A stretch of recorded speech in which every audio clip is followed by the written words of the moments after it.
Eu não sei se vocês lembram, mas há um tempo atrás, com o tempo eu digo quase uma década, o jogo Cube World foi lançado, entre aspas. Esse jogo foi provavelmente um dos maiores golpes da indústria de jogos, e o mais engraçado, entre aspas também, foi que esse golpe continua até hoje. Então nesse vídeo eu vou relatar aqui a história de Cube World e como ele enganou e continua enganando milhares de pessoas. E bem, começando do começo, Cube World foi um pequeno joguinho feito por duas pessoas que teve suas primeiras iniciais versões mostradas a público em junho de 2011. E bem, ele tá completando quase 12 anos daqui a alguns dias, mas enfim. Depois que esses vídeos foram lançados e alguns devlogs no site do criador, mostrando obviamente o desenvolvimento do jogo, ele começou a criar uma fanbase muito grande, mas não só isso, um grande também interesse geral do público, que ia só cada vez mais aumentando e crescendo quanto mais do desenvolvimento do jogo era mostrado. E isso aconteceu por muito tempo, quase 2 anos na verdade. E nisso o jogo não tinha lançado sequer uma alpha ainda e já tinha a atenção de incontáveis pessoas a ponto de serem criados downloads falsos de Cube World pra, bem, ser vírus e hackear o computador das pessoas, enfim. E no final dessa marca inicial de 2 anos do vídeo inicial de Cube World, em julho de 2013 o jogo tem sua alpha lançada. Obviamente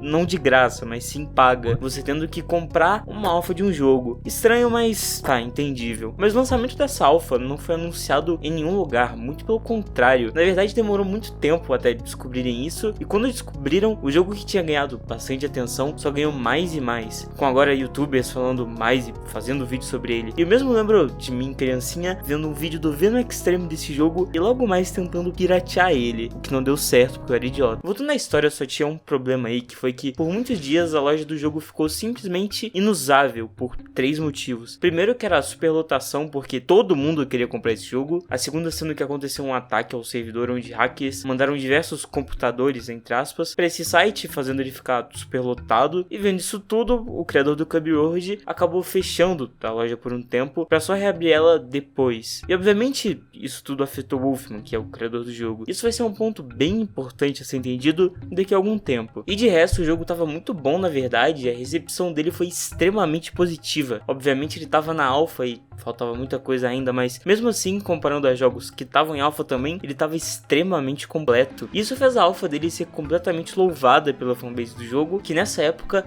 já tava gigantesca. E depois do lançamento do jogo, ele teve algumas atualizações que eram mais bug fixes, mas até o fim daquele ano, o criador do jogo ficou em um silêncio bem grande na verdade. Acabou que ele não mostrou quase nada do jogo, que obviamente preocupou toda a fanbase que ele tinha acumulado. Mas logo mais ele diria que, apesar de não estar mostrando nada, ele estava sim trabalhando no jogo. Mostrou algumas prints que não falam nada muito grande na verdade. Isso até janeiro de 2014, quando foi adicionado ao site um log de um sistema de quest dentro do jogo, que parecia ser uma mudança bem grande, que mostrava que o jogo ainda estava vivo, e até maio poucas coisas foram mostradas, algumas prints e logs daquele. Mas esse mês mesmo foi lançado um trailer mostrando o que iria ser adicionado no jogo, e depois disso o criador do jogo sumiu por 1 ano e meio quase, sem sequer tweetar nada. Até que em outubro de 2015 ele volta e simplesmente fala: tô adicionando música no jogo, valeu aí. E simplesmente continuou tweetando como se nada tivesse acontecido. Ao menos ele voltou a mostrar que estava trabalhando no jogo e mostrando esses updates de quest. Não só isso, mas também nova dungeons e por aí vai. Mas tudo isso era só logs e prints, não teve nenhuma atualização na alpha do jogo, nem nada disso. E isso seguiu assim até julho de 2017, quando ele novamente sumiu sem falar nada pra ninguém. E com isso tudo, você deve ter imaginado como a fanbase do jogo, que era extremamente grande, ficou. Obviamente ele sofreu bastante com as pessoas xingando ou só perdendo o interesse no jogo, até porque 4 anos se passaram desde a alpha e o jogo não recebeu um update sequer. Isso lembrando que a alpha era paga, então as pessoas realmente acreditaram e compraram, literalmente, metaforicamente,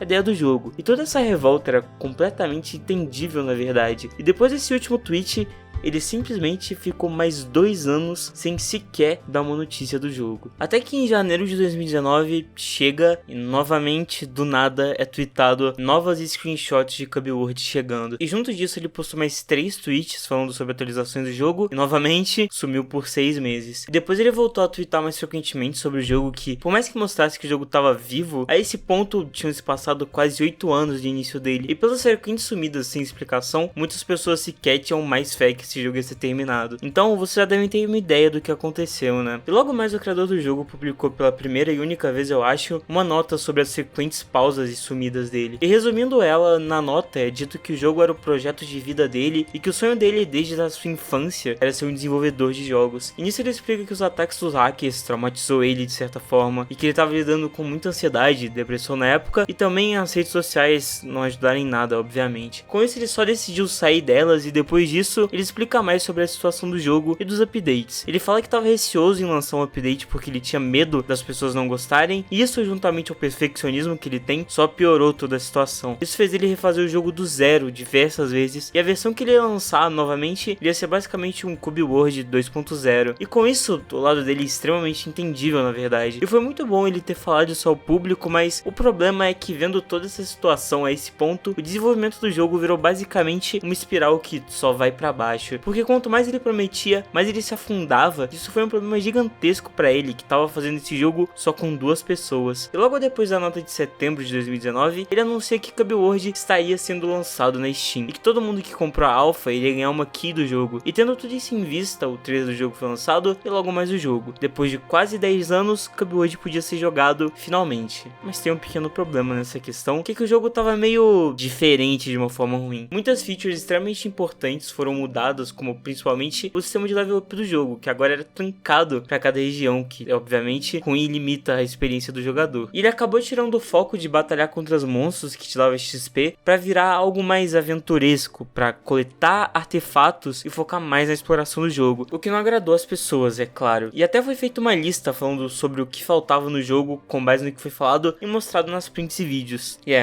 definitivamente faltou bastante coisa. E a recepção da comunidade obviamente não foi uma das melhores, e toda a espera pro lançamento final do jogo não foi satisfeita. Muitas pessoas só falaram que a versão alpha era melhor que a da Steam, e que com isso tudo acontecendo, vocês devem ter imaginado que isso fez com que o criador de Cube World sumisse por muito tempo. E novamente ele sequer atualizou o jogo na Steam de 2019 pra cá. E eu acabei esquecendo de mencionar, mas teve um pequeno problema nas distribuições de keys do jogo, onde elas foram dadas a quem comprou a alpha, mas só por um período limitado de tempo. E quem esqueceu do jogo e tinha comprado ele na alpha, obviamente não conseguiu resgatar aqui do jogo. E tudo isso só alimentou a revolta de toda a comunidade, e com o tempo o jogo só foi sendo esquecido cada vez mais. E obviamente isso tudo manchou a carreira do Wolfram, e não só isso, e provavelmente o futuro do jogo também. E depois desse tweet nada mais foi falado sobre o jogo, até que 4 anos depois, em 2023, há uns dias atrás, é tweetado um novo log de Cube World, e é basicamente dito que ele tá fazendo um novo Cube World, chamado Cube World Omega, que ele tá fazendo com base na versão alpha do jogo que as pessoas acharam melhor. E ele mostrou que a engine foi refeita e algumas atualizações menores, e ao que tudo indica, ele vai continuar atualizando o jogo. E depois disso tudo, dá pra ver que essa situação é extremamente complicada por diversos motivos. Obviamente não é simples jogar tudo isso, já que eu simplesmente podia falar que quem criou o jogo é um golpista de merda e pronto, mas de verdade eu não sei se eu quero acreditar nisso. Já que se ele realmente quisesse aplicar um golpe, ele poderia simplesmente nunca mais voltar pra fazer o jogo, mas ele justamente fez o contrário, passou por todo o hate da comunidade pra poder voltar a fazer o jogo que ao menos parece que ele gosta tanto. E até mesmo as coisas que não foram adicionadas não foram tantas assim, foram bem menores se comparar ao que realmente foi adicionado ao jogo. E obviamente ele não é santo de forma alguma, e dá pra no mínimo chamar ele de incompetente e cara de pau, talvez burro também. Porque pra voltar a fazer esse jogo por mais de 4 anos depois disso tudo, é meio foda, né? E tudo isso porque diversos desses problemas poderiam ser resolvidos como equipe pra fazer o jogo. Claro que isso não é fácil, mas ainda assim, esse jogo vendeu muito. E apesar de tudo, dá pra ver que claramente no final, ele não tava esperando toda essa repercussão que o jogo tomou. E tudo isso, obviamente, foi muito pra ele aguentar. Então sua interpretação de tudo isso é claramente voltada pra você e como você entende os acontecimentos de fato. E eu acho que é isso. No final, acho que não é um golpista de